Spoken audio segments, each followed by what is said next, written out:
Voltamos a entrevistar o professor André Luiz Almeida Bastos, que é professor aqui da Universidade Regional de Blumenau, e estamos falando sobre Lean Manufacturing, ou também entendido ou traduzido como manufatura enxuta.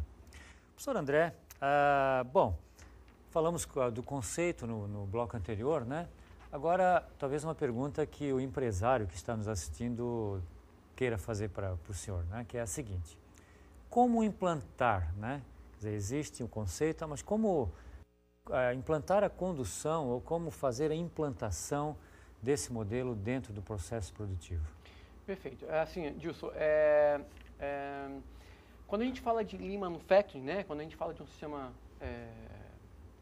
como esse, acho que a primeira preocupação, ou a preocupação fundamental, é realmente uma mudança de mentalidade, né? Como a maior parte das mudanças na empresa, né, nas empresas, se exige mudança de mentalidade, né? Uma mudança da forma de pensar. Para esse sistema, muito mais ainda, eu diria que o grau de necessidade dessa mudança, dessa forma de pensar, ela digamos assim, acentuada, muito acentuada, né? Para ilustrar isso, boa parte das instituições que têm oferecido curso, né, ou capacitação na área de Lean Manufacturing começa com com um módulo que a gente chama de Introdução ao Pensamento Enxuto. Quer dizer, você faz aí lá toda uma mudança da forma de pensar, a mudança de paradigmas de gestão de produção. Né? Então, assim, é pensar a fábrica de forma diferente do que você vinha pensando. Né? Um exemplo disso, eu poderia dizer o seguinte: na prática convencional, a gente tem o hábito de pensar que você não parar a máquina, por exemplo, significa de produtividade. Por quê? Você vai ligar a máquina, você vai colocar material na máquina, produzir um volume grande de produto. Tá? E aí você obtém a máxima eficiência da máquina. Para o pensamento enxuto, isso digamos assim, um crime. Tá? Na verdade, o que se quer no pensamento enxuto na verdade, produzir um tamanho de lote menor. E isso significa, sim, várias paradas de máquina. Quer dizer, pensar dessa forma é um choque na teoria convencional. Porque você tem que mudar, tem que parar, trocar o molde, toda essa parte, exatamente, né? Envolve custo também, né? Envolve muito custo. Só que... é compensado pela diminuição de estoque e o tempo? É compensado por um estudo, né, por uma dedicação do grupo que atua na máquina no sentido de como reduzir o tempo de parada e não reduzir o número de paradas. Porque se você vai atender uma diversidade de itens, as paradas elas são necessárias. Sim, exato. Né? Agora, o fato é como reduzir o que a gente chama de tempo de setup. Sim. É mais ou menos o que se faz na Fórmula 1, né? O objetivo é reduzir a troca. A troca de pneu é necessário, o pit stop é necessário. O pit stop é necessário, não tem como fugir, então vamos reduzir aquele negócio. Né? Exatamente. Essa é uma ilustração que cabe muito bem com a questão do Lean. Né? Então, eu falei da questão da mudança de mentalidade, mas as pessoas que aí vão tocar o processo também precisam se ajustar a essa necessidade. Né? Então, há um imperativo nessa questão, de que o empresário precisa preparar a organização para essa cultura de participação das pessoas. Né? Não existe Lean, seria impossível você trabalhar com Lean somente o empresário querendo e as pessoas não. E também não existe Lean se as pessoas querem e o empresário não, porque aí envolve a questão de custo. Tem que ser igual ao planejamento estratégico, a alta direção e o pessoal que participa tem que participar e se envolver. Né? E todos comprometidos. Acredito que até a parte do capital seja mais fácil que essa parte aí de mudança de mentalidade. Né? Porque o que a gente observa, professor André, não sei se é a mesma coisa, né? Mas quando as empresas modificam os sistemas de informação, né, há uma grande dificuldade normalmente. Né? Algumas, inclusive, não conseguem. Sim. Uma pela de implantação e outra pela resistência das pessoas, né? Claro, a dificuldade de implantação porque é um processo diferente, que envolve algumas mudanças, né, dentro do processo, e também existe muita resistência, pessoas que às vezes boicotam, que não querem, que querem o antigo, né? Quer dizer, nesse processo de mudança de manufatura convencional para a manufatura enxuta é a mesma coisa? Sem dúvida nenhuma, né? Como toda e qualquer mudança na empresa envolve essa questão de resistência das pessoas, né? Especialmente ali da média gerência, né? Essas pessoas estão mais resistentes por eventualmente não se adaptarem. Mas eu te diria assim, a minha experiência, eu trabalhei muito com grupos de melhoria, grupos de qualidade e produtividade nas empresas, né? É importante comentar que lá no chão de fábrica, nas pessoas que conhecem o processo com profundidade, ali você encontra um grande ambiente para se fazer mudanças. Né? As pessoas querem mudanças. O pessoal de chão de fábrica, ele quer mudança. Né? E muitos deles estão esperando. Eu cheguei a trabalhar numa empresa em que as pessoas se sentiam carentes de atenção, no sentido de, poxa, ninguém nem olha meu trabalho.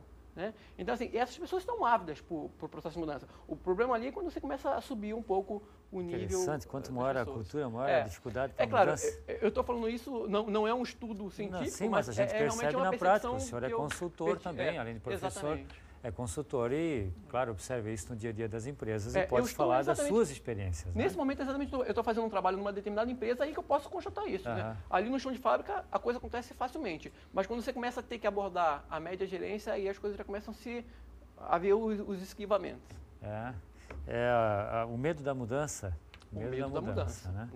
Senhor André, bom, quais as vantagens ou quais os benefícios, né, que a empresa tem? A gente viu essa parte da questão do menor estoque, do tempo de produção menor. Tem mais alguma vantagem assim, que a empresa observa? Olha, eu acho que um grande ganho, eu acho não, né? As experiências, né, têm apontado para um grande ganho do tempo de resposta ao cliente. Isso é importante, né? Muitas vezes você perde um pedido, você deixa de fechar um pedido por causa do prazo. Então tem um ganho mercadológico, né? Um ganho mercadológico, sem dúvida nenhuma. À medida que você se compromete a entregar o teu pedido em menor tempo, certamente você, né, obtém uma vantagem competitiva em relação aos seus concorrentes. Né? Um outro ganho é o ganho de produtividade interna. Né? Porque você começa a trabalhar com estoques menores, né? E estoque a gente sabe que é custo. Né? Você acaba tendo um tempo de resposta, né, às mudanças necessárias no processo muito maior do que no sistema convencional. Né? Você tem aí uma maior capacidade de se flexibilizar, né? Ou seja, uma flexibilidade para entregar variedades distintas. Né? Haja vista que esse é o imperativo do mercado. Né?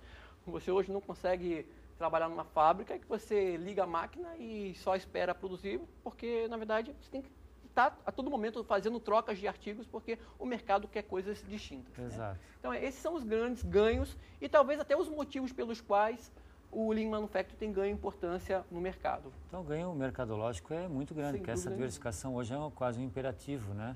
Uma necessidade que o mercado impõe às empresas, né? Sem dúvida nenhuma. Senhor André, e a questão do... Bom, onde é que surgiu essa teoria primeiro, antes de fazer a pergunta que eu tenho em mente aqui? Na verdade, sim. É de japonês também? É tudo baseado no conceito de just-in-time, sala de produção, né? São conceitos bem antigos da gestão da produção. Mas a abordagem para a sistematização desse conceito, né, dessa forma de gerenciamento da produção, na verdade, ela foi desenvolvida ali a partir dos anos 80 por dois caras lá do Massachusetts, MIT, né? MIT, exatamente. O Womack e Jones, né? São os dois caras que estudaram, enfim, sistematizaram isso. Então, assim, mas na prática, são, como eu falei no início, são conceitos antigos. Sim. Né? Só a estruturação aí que... E isso é possível aplicar em pequenas e médias empresas? É possível, Dilson. Na verdade, eu acompanhei de perto um trabalho da Bosch, né? Aqui, a Bosch de Campinas, né?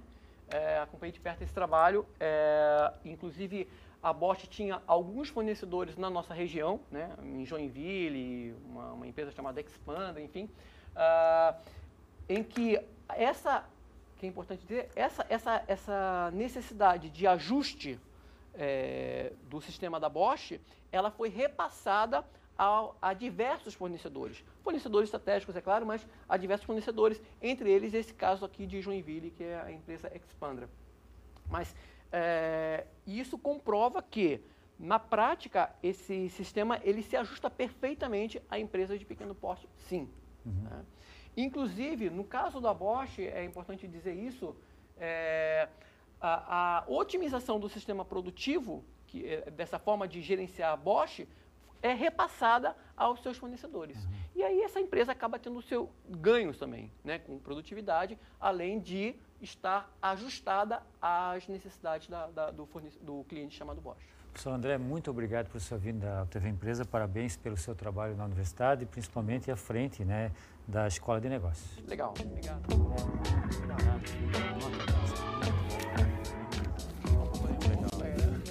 Mas isso é legal.